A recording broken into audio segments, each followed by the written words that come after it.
হযরত শীস আলাইহিস সালাম ভাইদের সবার বড় এবং সবচাইতে বেশি মর্যাদাবান ছিলেন। আবার এও কথিত আছে, হাবিলের মৃত্যুর 5 বছর পর হযরত শীস আলাইহিস সালাম জন্মগ্রহণ করেন। হাবিলের উত্তম বিনিময় হিসেবে আল্লাহ তাআলা হযরত আদম আলাইহিস সালামকে এ পুত্র সন্তান দান করেন। তাওরাতের বর্ণনা অনুসারে তখন হযরত আদম আলাইহিস সালামের বয়স 130 বছর। শীস আলাইহিস সালাম অপরূপ সৌন্দর্যের অধিকারী ছিলেন। তার স্বভাব চরিত্র ছিল পিতার অনুরূপ। তাই আদম আলাইহিস সালাম তাকে নিজের স্থলাভিষিক্ত ঘোষণা করেন। অন্য ভাইদের ইহজাগতিক বিষয়সমূহে তিনি শরীক থাকতেন বটে, কিন্তু তিনি নিজে কিছুই করতেন না। ফসল তোলার মৌসুমে ভাইয়েরা তার অংশ ঘরে পাঠিয়ে দিতেন। অন্য ভাইদের সকলের তরিতরকারি খাদ্যশস্য নিঃশেষ হয়ে গেলে তারা তার থেকে ঋণ নিয়ে প্রয়োজন মেটাত। একবার ভাইরা নিজেদের মধ্যে পরামর্শ করল, এ বছর আমরা শীস আলাইহিস সালামকে ফসল দেব না এবং তার ঋণ ফিরিয়ে দেব, কেননা কোনো কাজেই সে আমাদের সাথে অংশগ্রহণ করে না, অলস বসে থেকে ফাও আমাদের থেকে অংশ নেয়।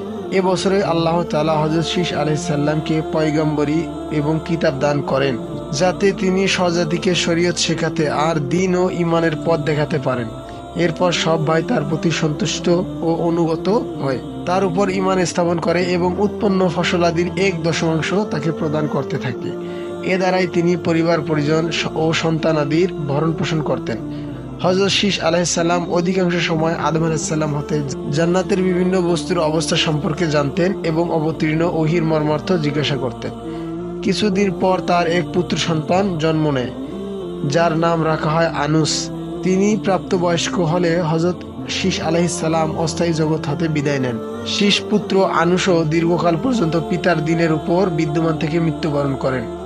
আনুসের পরে স্থলাভিষিক্ত হন তার পুত্র কিনান।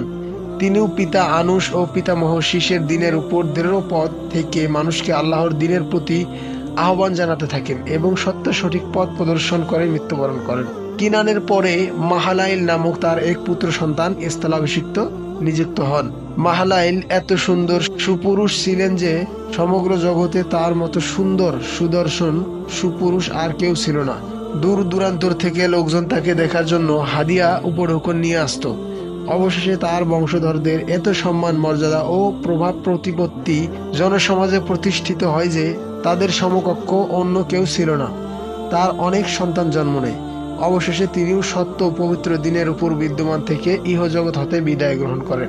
এজদ বলে মাহালাইলের এক পুত্র সন্তান ছিল। কেউ কেউ মাহালাইলের এ পুত্রের নাম আউস বলে উল্লেখ করেছেন। তিনি অত্যন্ত সম্মানিত বুজুর্গ ছিলেন। মাহলাইল ইহজগৎ থেকে বিদায় হয়ে গেলে দূর দূরান্ত থেকে লোকজন এজতের সঙ্গে দেখা করার জন্য অনেক অনেক হাদিয়া উপঢৌকন সঙ্গে করে নিয়ে আসতো। তার সাক্ষাৎ না পেলে আগন্তুকরা নিরাশ মনে ফিরে যেত।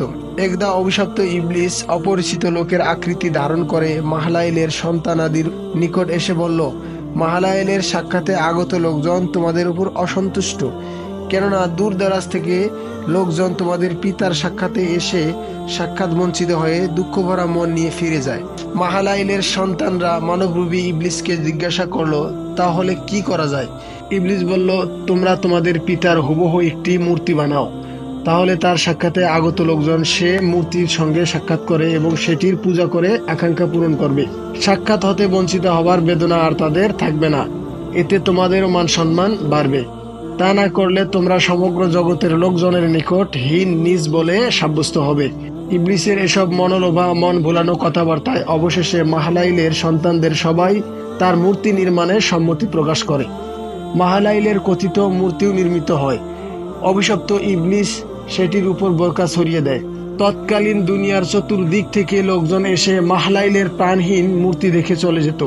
বেশ কিছুদিন এভাবেই চলতে থাকে। ইতিমধ্যে মাহলাইলের বংশ দিনী এলেম ও দিনী আলেম শূন্য হয়ে পড়ে। ফলে তাদের সবাই গোমরাহ পথভ্রষ্ট হয়ে পড়ে। এই সুযোগে অভিশপ্ত ইবলিস শয়তান তাদেরকে মূর্তি পূজায় জড়িয়ে ফেলে। এরপর ইবলিস আরেক সম্মানিত বংশকে প্রবঞ্চিত করে এই ভ্রান্তিতে পতিত করে যে তোমাদের বাপদাদা পূর্বপুরুষ মাহলাইলের মূর্তি পূজা করত, সুতরাং তোমাদেরও এই মূর্তি পূজা করা আবশ্যক। এতে মাহলাইলের আত্মা তোমাদের উপর খুশি হবে এবং তোমরা অনেক ধন সম্পদের মালিক হবে। সুতরাং ইবলিসের প্রতারণা প্রবঞ্চনার জালে বন্দী হয়ে এরাও মাহালাইলের মূর্তি পূজা শুরু করে দেয়। মাহালাইলের মূর্তি পূজার অনুসরণে ধীরে ধীরে সমগ্র দুনিয়ায় মূর্তি পূজা ছড়িয়ে পড়ে। আর এভাবেই পৃথিবীতে মূর্তি পূজার সূচনা হয়।